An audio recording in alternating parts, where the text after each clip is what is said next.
Hey, what's going on, everyone? Thank you for coming to watch. So, I've got guys an update on a pretty big snowstorm that is currently moving across the eastern U.S. and it will continue to dump inches of snow over portions of the Northeast as we get into the rest of tonight and then into tomorrow morning. I've also got you guys an update on what's going to be happening getting into the next few weeks of February. All the details coming right up. All right, so thank you all for joining me here on this Friday night. We've got we don't have much to talk about, but we've got some things to talk about because we do have that snowstorm, all right, that we've been tracking for the past day or so, all right, and right now it's moving across the eastern United States, all right. And I also, towards the end of the video, I just want to kind of take a look at what we could expect going very far out into spring and then into summer, as my spring and summer forecast video should be coming up soon, so I'll let you guys know when that will be uploaded, all right, but that is in the makings right now, so just stay tuned for that. All right, but to get things started, we take a look here at your current radar. You can see you've got a lot of snow, though, all right, which is the main picture here, which is all the snow that's moving over the Northeast and the Mid-Atlantic here. Look at that snow into Ohio, Pennsylvania, into West Virginia, Virginia, and Maryland. This is all moderate to heavy snowfall for everybody that's in the thick of it. All right, and then if you're further south into places like Kentucky, Southern Virginia, into Tennessee, and then Mississippi and Alabama way down there, you're dealing with rain and thunderstorms. I apologize that the radar keeps glitching out. All right, I don't know what's up with that. But for the rest of the United States, some stray snow showers possible or some flurries into Colorado, the mountains there of Colorado.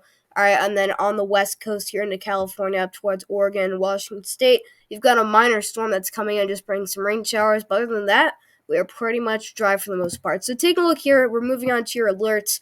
All right, and you can see that we've got winter storm warnings now up, which did replace those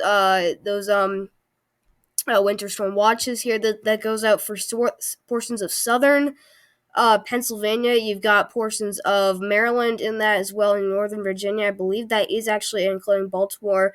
All right, I don't think that's including DC, but I do think that winter storm warning is including Baltimore.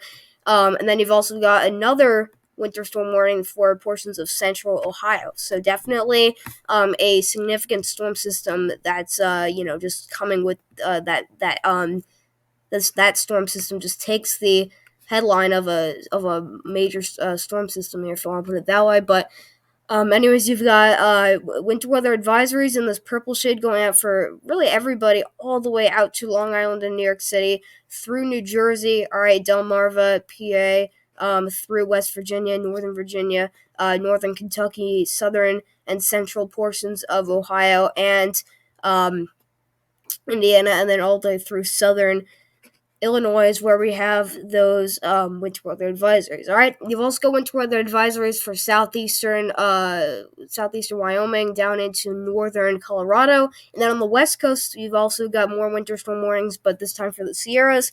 And then flood watches going up and down the California coastline. There is a chance for some flooding in the SoCal area. All right, but I don't think that flooding is going to be a huge concern tonight, but there is definitely a chance, an existing chance for flooding due to the persistent rainfall. All right, you still got wind advisories up here into North Dakota, still pretty breezy out there. Also wind advisories down here into southern Louisiana, but that's pretty much it. All right, so moving on here, we're taking a look at the NAM 3-kilometer model for the northeastern United States. We want to take a look at what's going on with the storm system here coming in.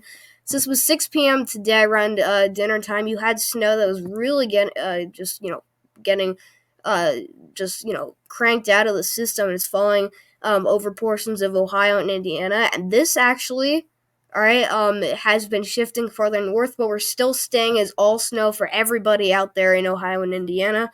All right, but let's take this out to midnight tonight. So this is in about 2 hours. All right, or actually, 2 hours here. And you'll have heavy, wet snow, like very, extremely heavy, wet snow for the mountains here of West Virginia, right up against that West Virginia border. All right, but you've got snow possible all the way down towards the border of Kentucky and Virginia. This would be a very wet, heavy snow mixing with some sleet and some freezing rain there. But everybody north of here, everybody north of this 540 line is going to stay as snow, but it's just not going to be as intense up here into PA, not as intense up into New York State. But you still got snow all the way up to the Finger Lakes region, all right, and snow should start to enter the New York City area in just a few moments at this point. But you've got snow into northern New Jersey as well. All right, and then this kind of just continues. It loses a little bit of intensity. But look, you still got freezing rain, a nasty wintry mix. Oh my gosh, this is just ugly looking down here into southwestern Virginia and into the mountains of North Carolina. Other than that, those surrounding areas you're going to stay as rainfall. All right, but even Northern Virginia, getting lucky with some snowfall there, but the main show is down here into Maryland. Northern Maryland is actually, I think, is going to be the hardest hit area from this storm system here. This is where we have winter storm warnings up, and you can see on the NAM very heavy snow falling in this area. I would watch out for that. I do think visibility will definitely be dropped considerably, also because it's going to be very dark. It's going to be pitch black outside, so just not a great driving situation there, but luckily this will be falling overnight, so not nearly as many drivers will be out than if this were to be during the day. But this is 5 in the morning, very early morning hours of tomorrow. You've got very heavy snow. We're arguing for very heavy wet snow just north of that, where that low pressure will be tracking here into Delaware. I don't know, guys, but we'll take a look. Here's the 12Z. All right, this is the 12Z, and we do actually see that, so it's going to be very close. We'll look at the 6Z here, and then we'll look at the OZ. Here's the 6Z from this morning, and this actually had the low farther south, so this has been ticking farther north, which is good for areas of like southern New England and to New Jersey and PA, but that's just not great for you guys in DC and here in Delaware. But we're still hanging on. We'll look at the OZ. It just came out. We're still hanging on to that snow signal there. So very close. But if you get it, you'll get lucky and you'll actually pick up maybe a few inches of snow because of how heavy that will be. All right. But this is 7 a.m., so some of you guys will be waking up at this point. And you've got light to moderate snow falling throughout southern New England along the coastline here with some backside energy, some strong gusty winds here, and some lake effect snow off Lake Erie. But other than that, it's just going to be kind of like a flurry. Just like kind of the day's going to be, I don't even know how to put it, but you're going to see flurries throughout the day tomorrow. And by 10 a.m., we're still seeing some backside snowfall move through Long Island and New York City before this finally moves out. All right, so take a look at snowfall totals on this system.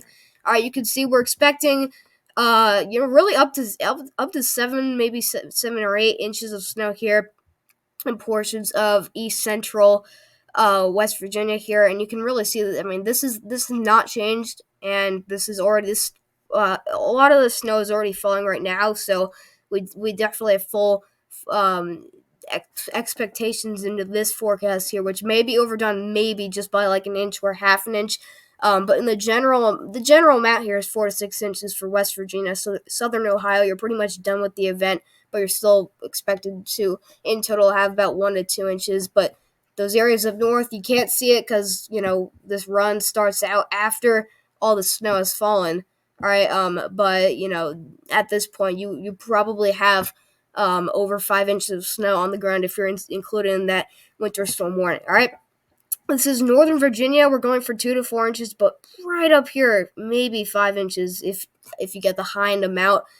Here is Maryland, and the NAM just doesn't want that much snow. It really wants this storm to slowly, you can see, it goes from really cranking out some big-time totals and then just kind of falling apart as it moves off to the east. Really, 2 to 4 inches is what the NAM is showing, but, because we have winter storm warnings in this area, I just think that this is a little bit underdone, which is interesting. So the NAM doesn't usually do this. We'll go back to the 18Z. I don't like the OZ around here.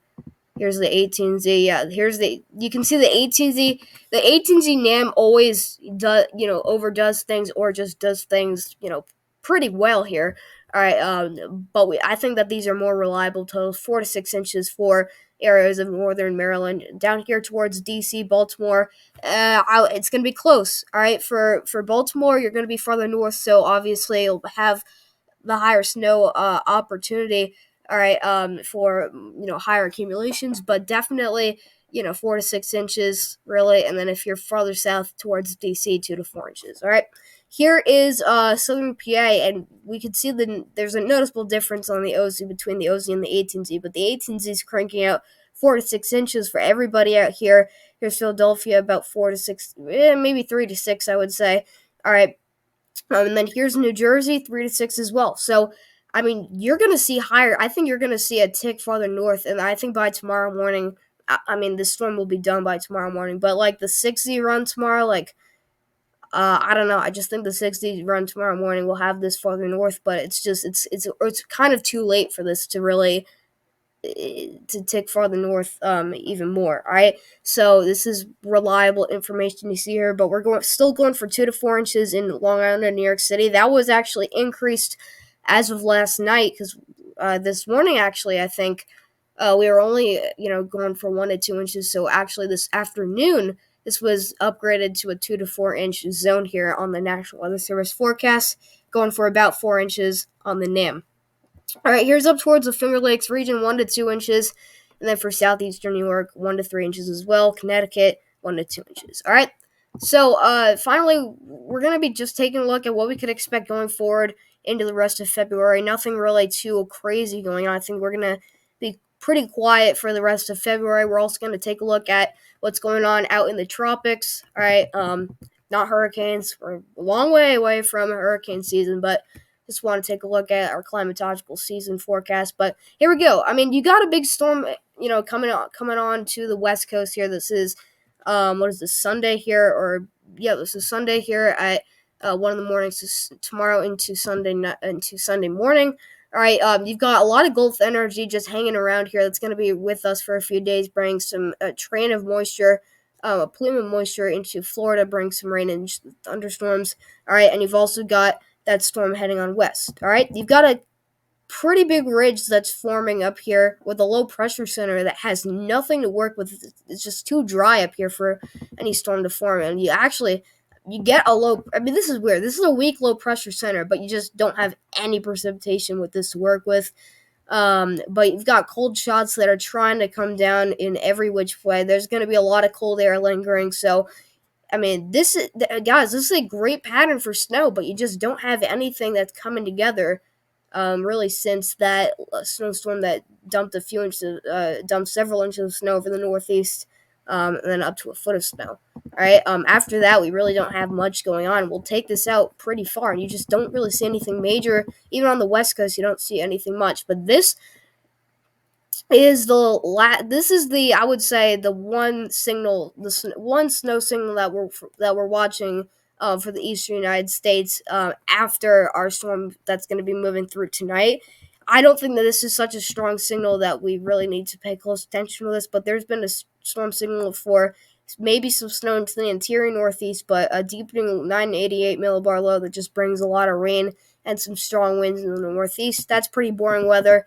And you just kind of get a taste of what March may be like. And this is kind of feeling more like March weather, where it's just rainy, right? And I don't like March weather at all. All right, but you get another storm system here, and this one looks a little bit more dynamic. We've been watching a signal for that actually. We'll take a look. This is yesterday's run of the GFS. Look at this. This becomes much more of a intense storm than what we see tonight. All right. And tonight we do get this becoming a strong storm, but not until after this kind of moves across the Great Lakes region. But you got very tight isobars, so strong winds with this system. This is a negatively tilted trough. You got a very deep dip in the jet stream here, and I'll actually switch over to the temperature anomalies real quick. But this would bring in some pretty good cold air, and you can actually see, even just looking at that high pressure where you see that's 1,042 millibars, that's most likely going to be bringing in some pretty intense cold air, and we see that deepen down to a 983 millibar low in just about 24 hours. So talking about a big snowstorm potential for the upper Midwest. I would watch out for you guys, and then maybe severe weather down there in the deep south. You don't know. Maybe the Dixie Alley, all right, could get hit again, and there's been a signal for this moving over to the Northeast, bring that line of rain and then snow on the backside here, and this actually does bring some heavy snow all the way over to the coastline before moving on out, and then we take this to March 1st, and here's March, right? This is very far out, but I mean, I think that this is definitely a possibility, just considering how many times over and over again the GFS has been showing this. These are your temperature anomalies. You could see we get a pretty nice cold blast, but it just doesn't bring any noticeably colder temperatures, I should say, to anybody in the central or eastern United States. I mean, we'll get colder with this for sure if this happens, but nothing that's like mind-boggling or nothing that's too crazy. All right, so I just wanted to show you guys. This is the same graphic I looked at yesterday, but this has changed just a little bit. We're looking at the 8 to 14 day temperature outlook, valid for February 24th to March 1st. All right, and you can see we're expecting well above average temperatures for the entire eastern and central United States. We got back up to a near normal, threat for or just near normal temperature outlook here for Florida. This was yesterday. We were expected to have below average temperatures. This was changed as of today. But what was added also today here on the West Coast is an area that could possibly be experiencing below average temperatures. We've got a 40 to 50% chance, leaning below average, a leaning below average chance for temperatures. I know that probably did not make sense, but anyways, you get what I mean. There's a chance for below average temperatures on the West Coast. All right, and this would be for the 24th to March 1st. All right, and so quickly, I want to take a look at this graphic here. This is our current model data that just kind of takes us out to spring and then into summer. This is a long range forecast here, but what you see is you look at the probabilities of an El Nino and a La Nina, all right? And so I want to just show you guys what could be happening getting into spring and summer. So here's our El Nino. This was back into January. We had a 100% chance. This was most likely our strongest point of our El Nino, but this is, even as of right now, we're slowly starting to see these waters get a little bit, cooler, and they're starting to kind of just cool off, getting down here into March, and then we drop very considerably from about a 97% chance of an El Nino to only a 75% chance. So a big difference there. And then look at this. This is the big drop that we see here. Very, just a very important time here that we're going to see between March and April. We go from 75 to a 33% chance of an El Nino. That's a huge drop, and we're going to be entering a neutral phase for just about 2 months between April and May. And really, we have an even chance of a neutral phase, but that's going to quickly change because you see this blue bar start to slowly rise. That is a La Nina probability, and you can see our El Nino chances after that are just going to be down in the dumps. But then we get to May, and then here's June.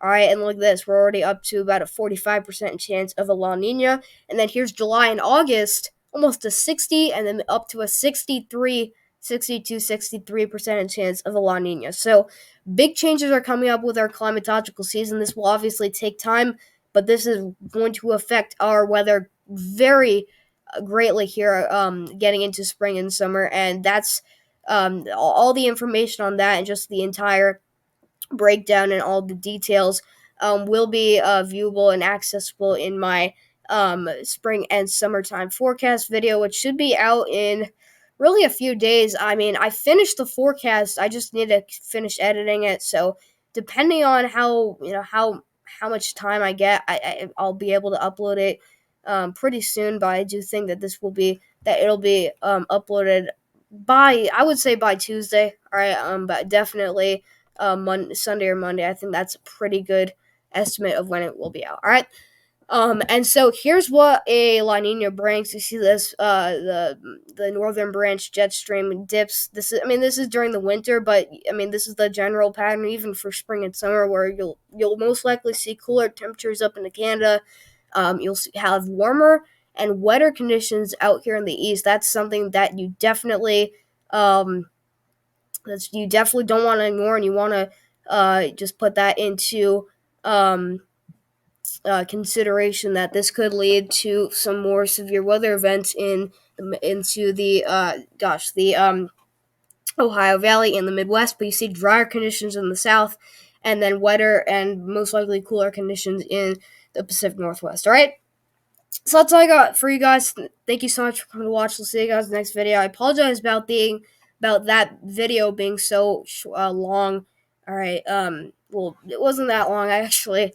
Just I was talking very very slowly. All right. But yeah, we'll just continue watching what happens with our weather pattern. It's gonna be very boring. The weather's just very boring, but that means I'll probably be uploading more shorts, just like weather related shorts and stuff until we finally see some active weather. So this is probably going to be the last update I'll give you guys in a few days. All right, so I'll catch you guys in the next video.